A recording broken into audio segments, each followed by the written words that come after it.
much of what has been said was part of my presentation. Therefore, I won't repeat what has been said. I'll simply focus on the STEM according to the HRD strategy and the National Development Plan. And unfortunately, Dr. Goba has just left, who was a commissioner that participated in the National Development Plan. The National Development Plan is so important for the country that I think everything that we do, all the departments, everything should be underpinned by the National Development Plan. Actually, when I talk about STEM, I'm only focusing on Chapter 9. It's only Chapter 9, so you can imagine it's quite a huge thing. They are all sectors. And the uniqueness of the NDP plan is its specific targets. It doesn't waffle around, it tells you exactly that is what is required by 2030. So this 2030 is the due date. In other words, all the targets that we need to meet should be met by 2030. So I'm starting with the NDP plan because it should underpin everything that we are doing. And of course, STEM features very prominently because STEM is very important in our country. And that is why they say the foundational skills in areas such as mathematics, science, are essential components of a good education system. Now, these are quantifiable schooling targets. Now,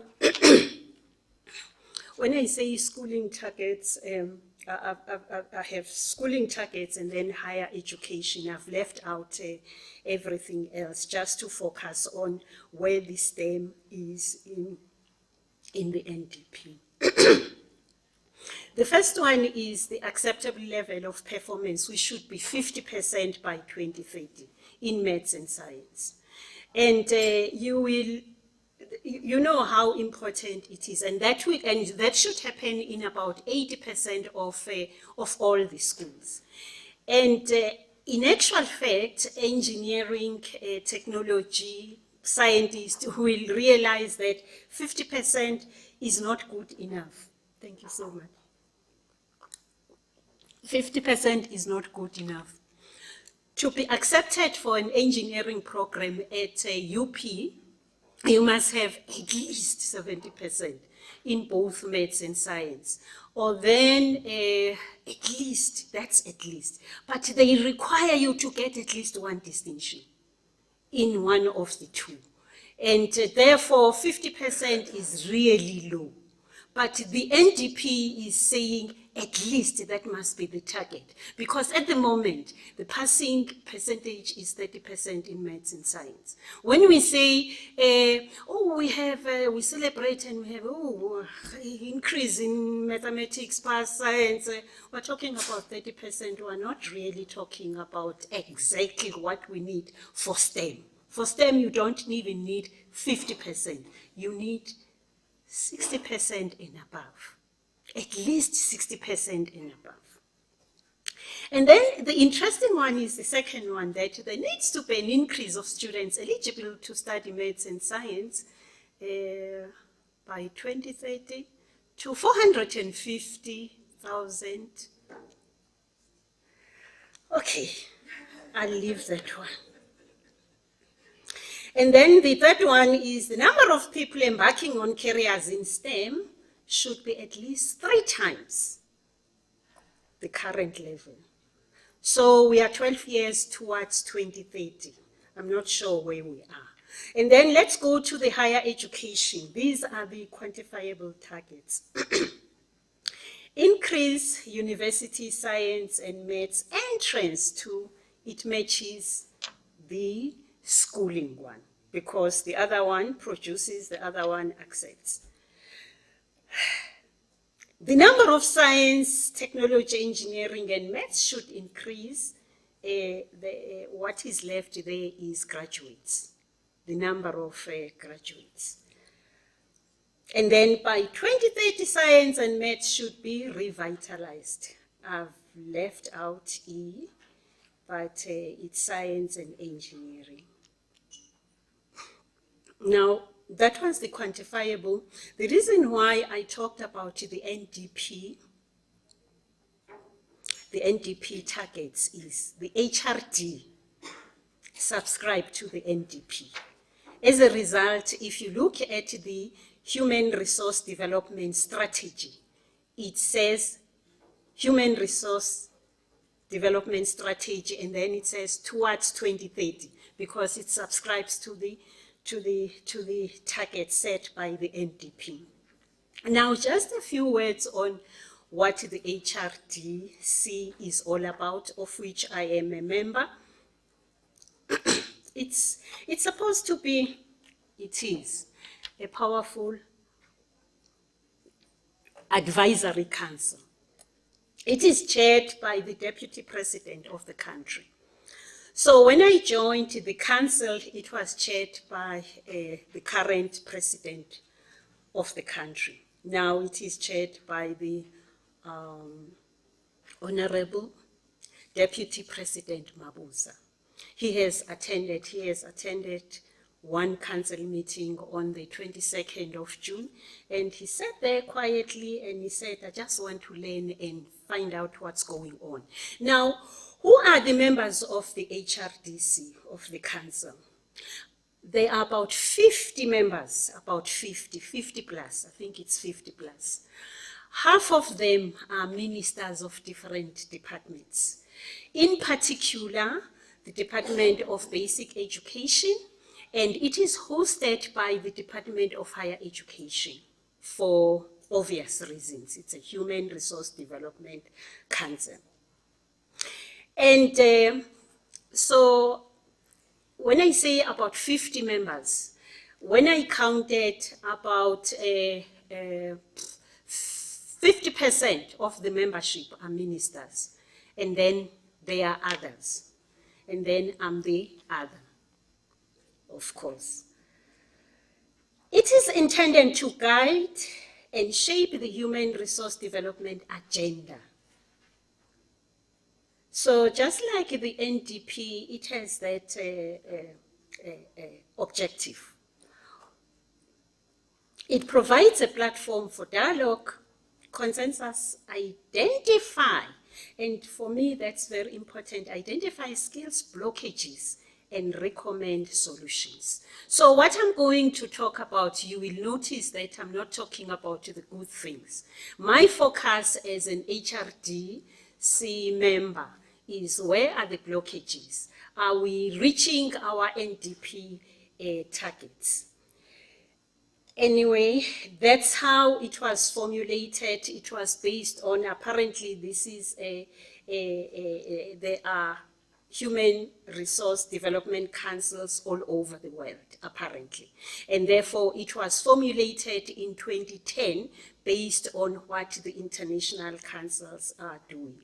And mainly to provide expert leadership in performance improvement and evaluation.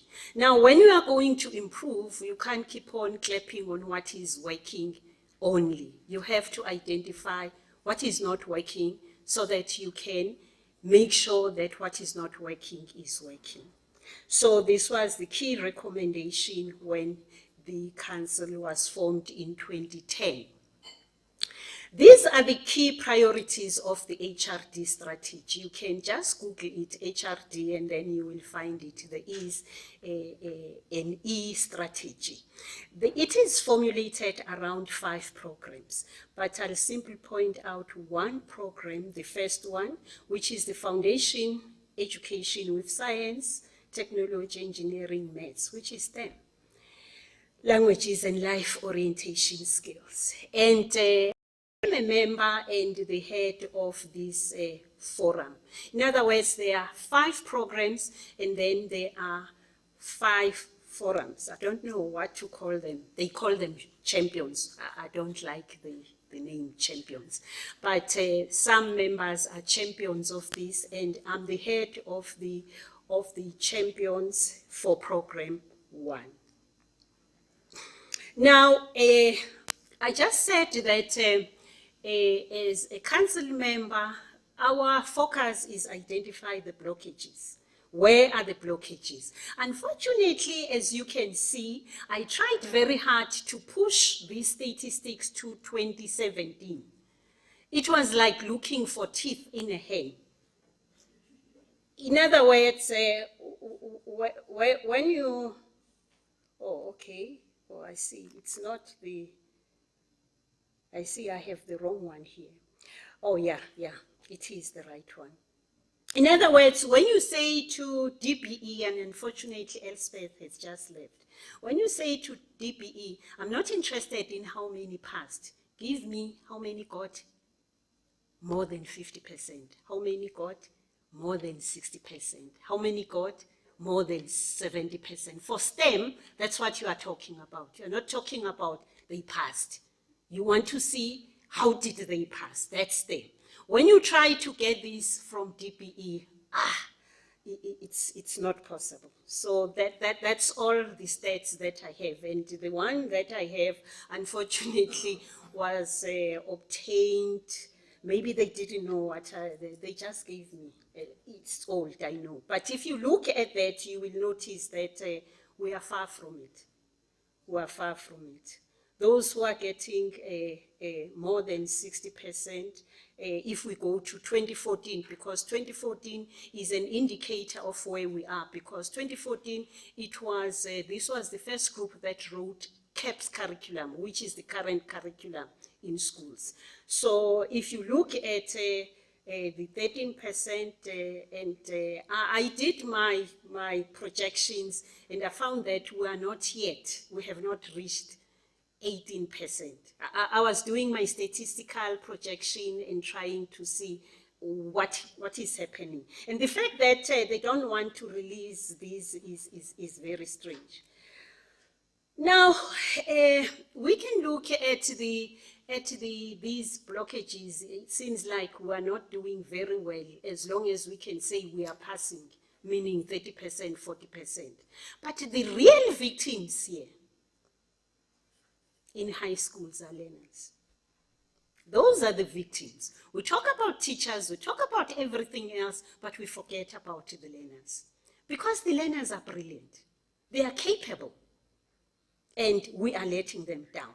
So this is what I pulled out based on what I have encountered. There was a program that, that was initiated just to cap some of the backlogs in rural areas. And this is the literature that I found. This is international literature on adolescents. Adolescents are in high schools. When they grow physically, we don't realize they grow cognitively. And it's this cognitive growth that is not being tapped on. And therefore, those kids are very brilliant. And, you know, I had some of the presentations talking about the methodology and learning for understanding, conceptual understanding. Honestly speaking, the high scholars don't do well in methods. They do well in understanding. They do well in why. Why do we do what we do? They don't do well in methods. And unfortunately, Doc from Limpopo talked about the teachers who come to high schools and they are pleasantly surprised that they can't deal with the kids. Those kids don't go for methods. They want to know why. Why are you doing what you are doing? And unfortunately, it's not the teachers only. I've also discovered the textbooks also are focused on methods. You find methods, you read the methods and you say, where did this come from? They are not saying so. And then we expect the learners to know. So in terms of STEM, now most of the presenters have left. I mean, engineering, you know, I sit with the engineers and by osmosis, I call myself an engineer because I've adapted to what they are doing. You know, they are problem solvers and they are focused. When they start a project, they want to finish it, they complete it. Guess what? High scholars are like that.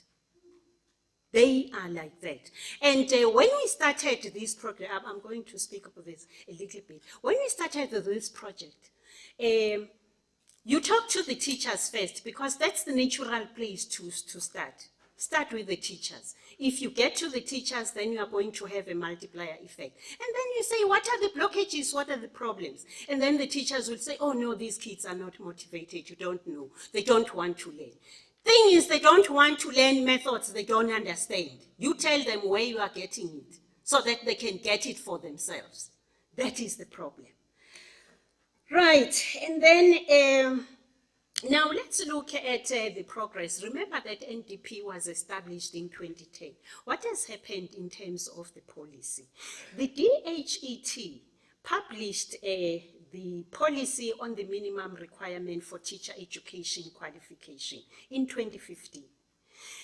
And the policy states that the beginning teachers must have a sound knowledge of the subject. Well, I'm not going to cite anything, but the most important thing for me was it says that there are two pathways for teacher education, B.Ed and B degree or BSc in the STEM language. And then in 2014, the DBE released the protocol for Funza Lushaka. Now, Funza Lushaka, let's go down to the memory lane. Where did it come from? It came from the SONA of 2001, where the former President Mbeki emphasized the centrality of STEM. In 2001, the National Strategy for Maths and Science was launched. And one of the things, there are many shortcomings that were identified that required to be addressed by the strategy.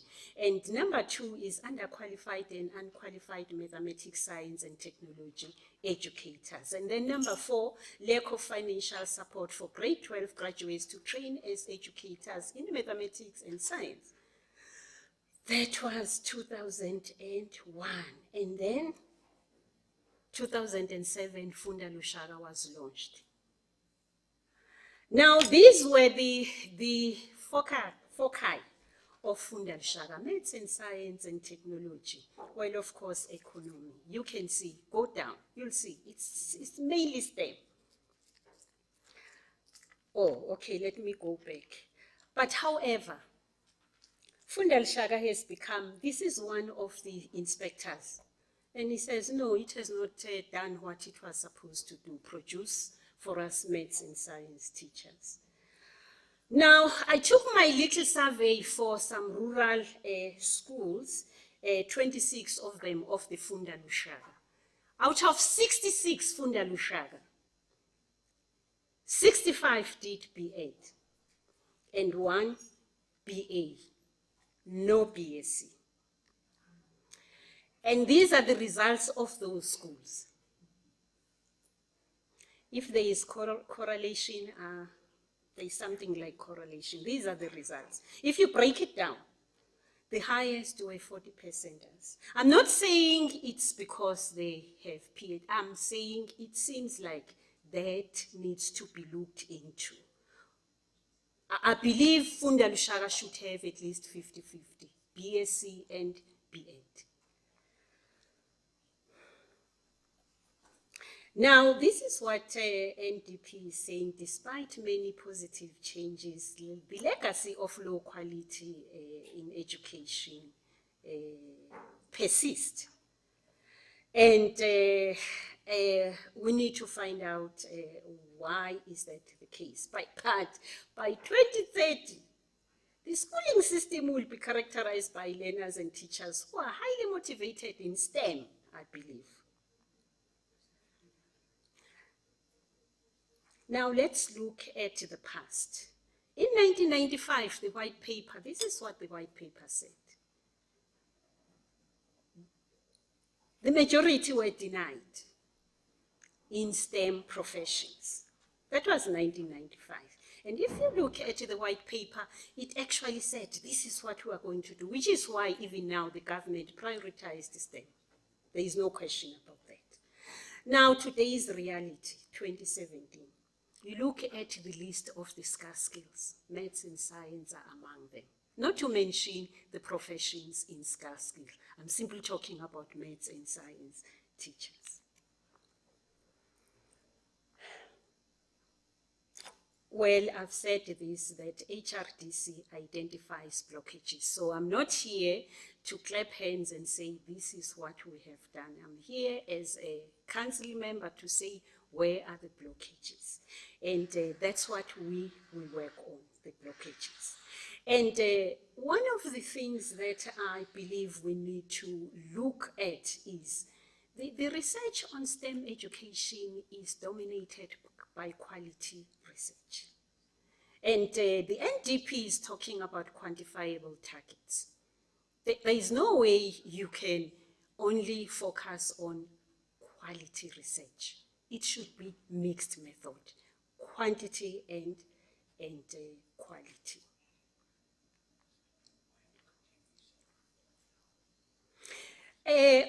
Well, I must say that one minister said we like looking at the bad side, but the good side is the strategy which originated from the SONA of 2000 and 2001 brought to bear Funza Lushaka. But according to NDP realized that there is a problem with Funza Lushaka. Funza Lushaka is not producing the teachers. If you think of the fact that it was initiated in 2007, don't you think we should be making some significant improvement? Because I don't know whether, I think we have reached billions in Funza Lushaka. And then finally, these are my favorite learners, the rural students. Remain untapped potential to pursue for STEM. It's amazing what they are capable of. Like I have said, they don't do well in methods. Give them why they are doing what they are doing. And I must say that in the project that I was involved in rural areas, after those results that I showed you, we moved some 30%ers to 60%. In just few days during holidays, 40%ers to 70%ers. But of course, because I stay with the engineers, I was doing it for the engineers. And then all those that got those 70%, I said, you become a civil engineer. That's where you need to go. There needs to be a shift. We can't go on like this. We can't. But the fact is, if you haven't been in school, you ain't seen nothing yet. Go to schools, and rural schools for that matter. You will see this is still the case. But what shocked me recently was the fact it's not only the learners now, it's the teachers. The teachers are like this.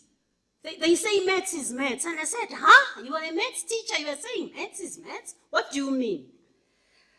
It should be like this. Thank you.